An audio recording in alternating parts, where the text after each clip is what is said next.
So Digital Foundry has become a focal topic over the last few days here on this channel. Now, several videos and podcasts later, we find it important to circle back, provide a quick summary, and now that our point has been astoundingly proven, give some final thoughts. So what spawned the attention, the criticism, and the Digital Foundry apologist backlash? Let's talk about it. What's up, people? It's your boy, MM2K of Hard Knock Digital Culture, Cloud Dosage, MM2K Gaming, back again with another episode of Quick Dose. This is where we talk about the latest and greatest in the video game and community news. And man, oh man, have we talked about this one for a while, and hopefully we can wrap this one up with a good bun. You know what I mean? Because there's only so many ways you can say something. But before we get into all that, do us a huge favor, hit that like button, hit that subscribe button, and rock those bells for notifications, please. And make sure that those notifications are set to all so you don't miss any of this content. Last but certainly not least, I'm doing a review of Atomic Heart's latest DLC. You guys know how I feel about that game. Game is seriously underrated, and it still hands up to the test of time visually. Check that review out on Cloud Dosage News. You're going to want to go to Cloud Dosage News because I finally rolled credits on the DLC. So a review will be coming up on Cloud Dosage News on YouTube and also on clouddosage.com. Okay, now let's get into this. All this Digital Foundry back and forth with their apologist and me having to find new ways to say this again for people that are confused and all this started when the gaming community noticed a pattern from Digital Foundry regarding their coverage of the PlayStation 5 Pro.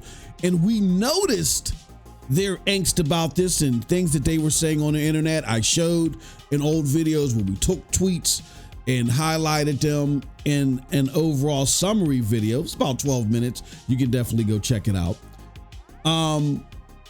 And then we started getting backlash, right, from it. And some of the things that Digital Foundry did that kind of raised brows for these people that were speaking out against it was, first, they oddly revisited their review of Hogwarts Legacy's Pro patch, and which is like unprecedented for them, right? And when they did so, they said, oh, on our second review, because they just reviewed it like not too long ago. So they're like, on our second review, we find it underwhelming, right? Then they had a podcast where they gave even more peculiar reasons for now calling the PS5 Pro offerings underwhelming and quote unquote a hard sell. All the while splitting up their Monster Hunter Wilds PlayStation 5 Pro review from all the base models, which again is unprecedented, something that they don't do. And honestly, it's just weird behavior looking at how they've handled the Pro comparisons in the past. So here's a timeline of our responses. In lieu of this, we've recorded an introductory video, like I said, about 12 minutes, just simply breaking down the angst in the community. And then we did a more in-depth podcast to explore each important pillar in this saga. Those pillars were the original community backlash, the Digital Foundry apologist backlash to our channel's coverage, and lastly, our quote-unquote I told you so moment when Monster Hunter Worlds came out and proved all of the apologists and all of the former Digital Foundry excuses and commentary wrong on this matter. So here's a summary of why the community was, in our opinion, justified in at least criticizing Digital Foundry's new approach to handling the PlayStation 5 Pro reviews, why apologists overplayed their hand, and lastly, how Monster Hunter Wilds proves all this. Now, Digital Foundry has taken the luxury to review the Pro, good or bad, prior to all this, and we were advocates of that.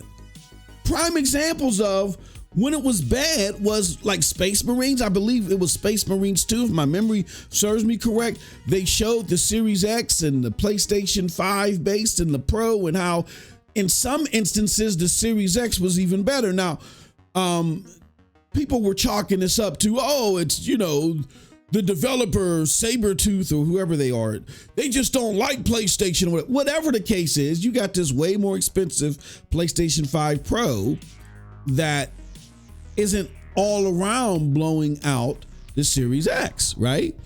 And so we can't in one face argue, hey, the Series X was monikered as the world's most powerful console. It's more expensive than the PlayStation 5 digital per se, and it's not blowing it out of the water with pretty much the overwhelming majority of games. You can't say that against the X and then make these superficial excuses for the Pro. Pro $700. Somebody's got to answer to this. So we were all for Digital Foundry doing the negative reviews on the Pro. And if you follow this channel, we would go back to PlayStation and say, what in the world is going on with these patches and why are certain people getting these patches or not? Now, I think in the case of Space Marines 2, I think at the time it wasn't patched. So I get that. But again, I think it was a legitimate discussion to have, patched or not, being that the Pro is more expensive. All right.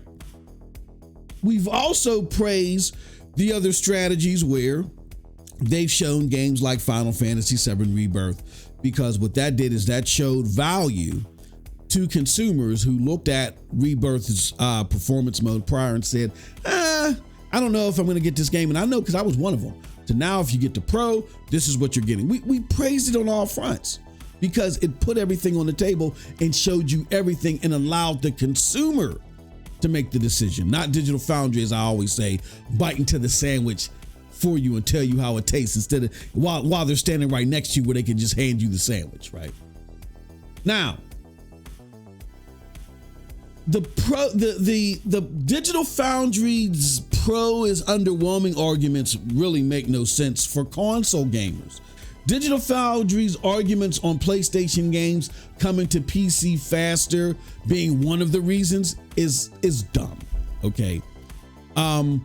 Basically, the argument that was being made by one of the contributors that said this, and another contributor who in the background was shaking his head in agreement, is that, hey, look, more PlayStation first party or published games are coming to PC faster. So that means if you pay $1,300, now this is the price that Digital Foundry told you would have to pay in order to make a comparable PC. If you pay almost double the price at $1,300 and wait anywhere between 2 or a year and a half to even 4 years in some instances for PlayStation games, that's a better value to a console gamer. I get a PC gamer where if you already got parts, you know, you spring in some extra parts and you may not want to invest in a Pro, but we even got an argument against that. Stay tight. But for a console gamer, you're telling me pay double the price that I would pay for the Pro. And it's even less if I do a trade-in of my old console, but pay double the price for a Pro. You know what I'm saying? And get games later and get games less optimized, as we're seeing, not only in Sony first party games, but, the aforementioned Monster Hunter Wilds. Doesn't make any sense.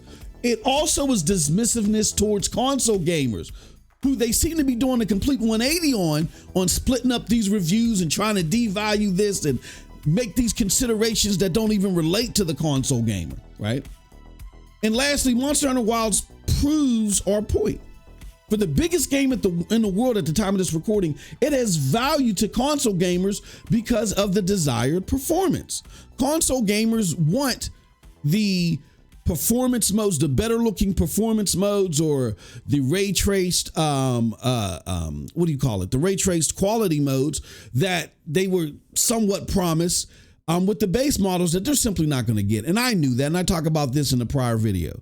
I knew what was going on, and I knew that these base consoles came out too early, which I'm not defending. It's just we got to deal in the reality. We can deal in fiction, or we can deal in the reality and adjust towards it, right? And because of that reality, I knew that if I wanted to keep the performance that I was used to, as these games had more, complex things happening in them, that I better get me a Pro, or I was going to be disappointed in these games altogether. And Monster Hunter Wilds is just going to be the first of many that is going to prove that point, as it is. And Digital Foundry talked about this as well, as they bring up GTA 6 and its potential bottlenecks and all this other stuff. You guys will be disappointed if the base model's only giving you 30 frames per second, or they're giving you awful performance modes, and the only way you can get good performance modes out of the box, out of the gate, on launch, is on the Pro. Proves my point. Or proves our point, rather. You know what I mean?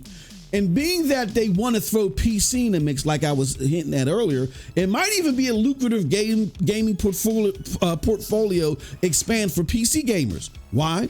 Some devs are just horrible at PC ports. Capcom, the aforementioned Capcom of Monster Hunter Wilds and Dragon's Dogma 2 is one of them. Their open world games are trash on PC, right?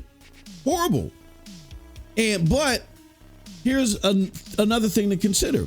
Because when they're making these ports on PlayStation, right? Now the base models may not be competent enough to really outshine anything on PC.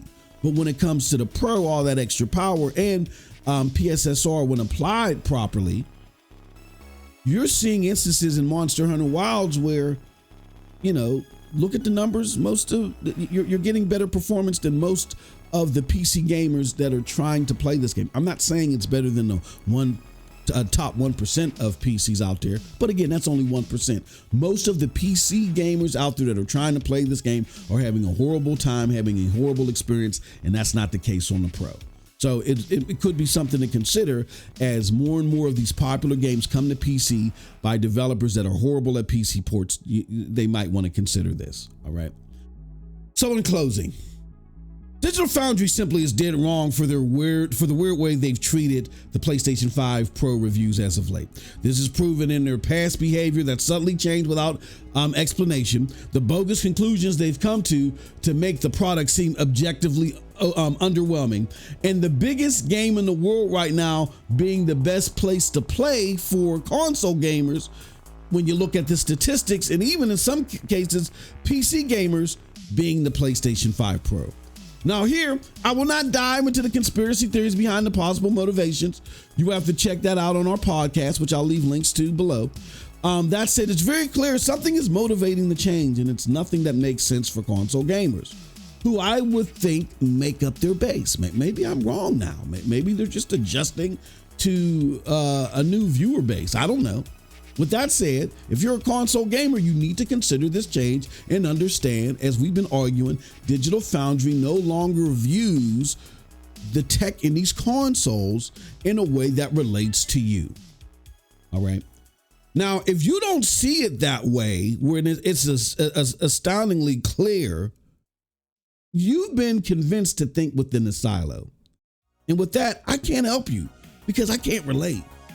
I've proven, and we've proven in totality on this channel, even the things that we like, we will kick their ribs in, as we say. We do not think in the silo here. I've told you, we've praised both the negative and the positive PlayStation 5 Pro reviews, because when they're coming down the middle and they're showing everything on the table, they are the best pieces of content for consumers looking to make an upgrade or a switch, whatever the case may be. So I can't relate if you think in the silo. However, when it comes to all my criticisms and praises of Digital Foundry over the years, time is always the best revealer. And we've come up on the right side of these comments more often than not. Stay tuned.